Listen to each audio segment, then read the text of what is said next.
Hey, what's up? John Sonmez here from SimpleProgrammer.com. So I want to do a video about a concept I've been thinking about today, thinking about lately, which sort of sparked in my mind after watching a movie about a book that I really like. So last night I watched a movie, I guess we could put a link to it, called The Way of the Peaceful Warrior, or at least that's what I don't remember what the movie, that's the book name. I've done a review, I think, on The Way of the Peaceful Warrior, a book review. We can put that up as well. And both the links will be in the description below. They're also in the cards. You just click that little eye and the card comes down and you click that. All right, so anyway, in that really good book, really good movie actually. I was surprised that the movie was as good. It's not as good as the book, but was good like the book.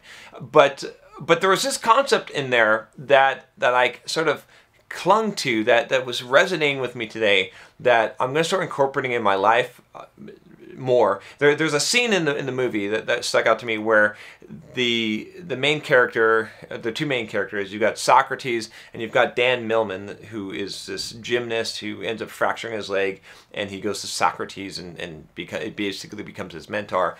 And this girl comes in, Joy, and she delivers some food to Socrates and to Dan. And Socrates has got his chopsticks, it's basically like some fruit, and he's, slowly eating his food and chewing his food. And Dan is just like digging in with his hands and just eating like a pig. And Socrates tells him, hey, you're sloppy. You're sloppy with your eating. You're sloppy with your life. And I was thinking about that, and I was thinking about like just seeing this visually, this contrast between Socrates, who was not sloppy. And everything that he did, there was intention, and everything had care into it. And he lived his life really pursuing excellence, right? Trying to be excellent in everything. This is what the Stoics, or the ancient Greek philosophers, Roman philosophers, called virtue. So when you hear the word virtue today, what it meant back then was excellence, okay?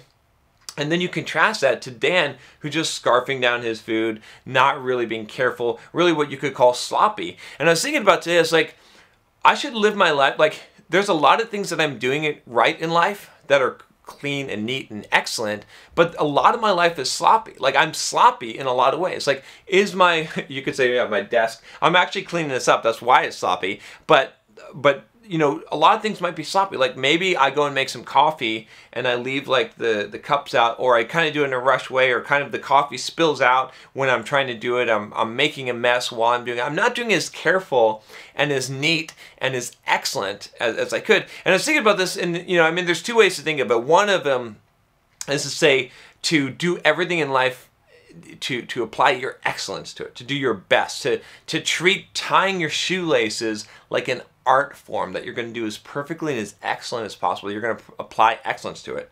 Another way to say this is to not be sloppy anywhere. Because if you're sloppy in one place in life, it's going to carry over, and it's just the mindset that you have. But if you have this mindset in life that everything that you do, you should do to the best of your ability and do as excellent as possible, and everything is an art, everything is a practice that deserves your full attention, that deserves your, because, and part of the reason why, which was also one of the things that was in the book and the movie, was this idea that there are no ordinary moments in life. And to recognize the power of now.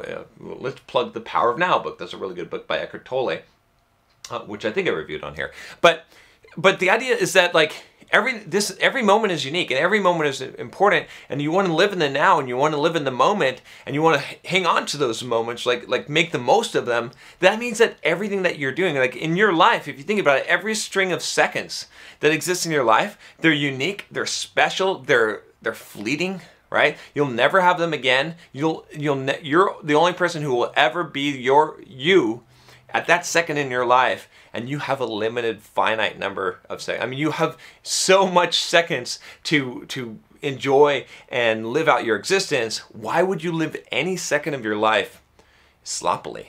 Why would you live any second of your life not pursuing excellence in everything that you do? Even the most trivial things, making coffee. Why not make the coffee to the best of your ability? Why not tie your shoelaces to the best of your ability? Why not type your emails to the best of your ability? It doesn't mean necessarily spending more time on them, although there's probably going to be a little bit more time, but it means slowing down and recognizing and enjoying the actual moment and applying your best and your all and treating it like something that deserves respect and deserves the excellence. Because it does, because it's not the activity, it's what you're choosing. I mean, if you're going to choose to spend your time on something, your precious time, your precious seconds in your life, which we don't, in the grand scheme of things, we don't have many, then if it's going to be worth it enough to spend your time, then should you not put your excellence into it? And if it's not worth putting your excellence into, maybe it's not worth doing at all. But I was thinking about this a lot today, and I was just thinking about trying to go throughout my day and practice my day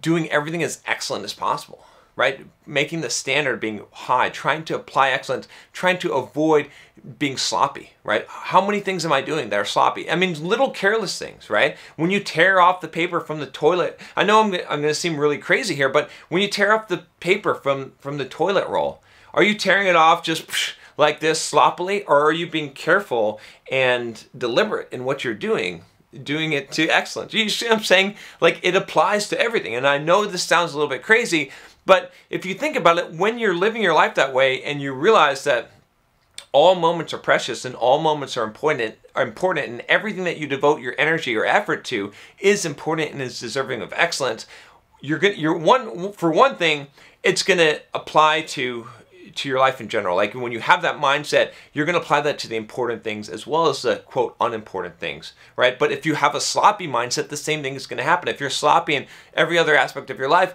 you're going to be sloppy in the things that matter. You will. You'll be sloppy with your words. You'll be sloppy with the important projects that you're supposed to be doing, with your work, right? You're going to have that amount of sloppiness. And the second thing is that it also reinforces this mindset of, look, if I'm not going to be excellent in what I do, I should not do it. I should not waste my precious time and my precious time on this earth doing things that I don't have enough enthusiasm or enough respect for to do in an excellent manner, right? And I know there's some things that we, quote, must do, right? There's fewer of them than most people think. We get to choose what we must do. But for those things that we must do, shouldn't we do them the best as possible anyway, right? Is there really a reason? Is there ever a point where being sloppy makes a lot of sense? To me, it doesn't. So anyway, just something I've been thinking about that I'm going to try to apply more in my life. And it just makes me feel better thinking about doing everything from excellence, and to make my goal of my life to be excellent in everything that I do, right, to the maximum of my abilities. It's part of growing yourself and becoming a better person is to be able to do that. So, all right, that's all I got for you today. If you have not subscribed already, click that subscribe button below and click the bell to make sure you don't miss any videos. I'll talk to you next time. Take care.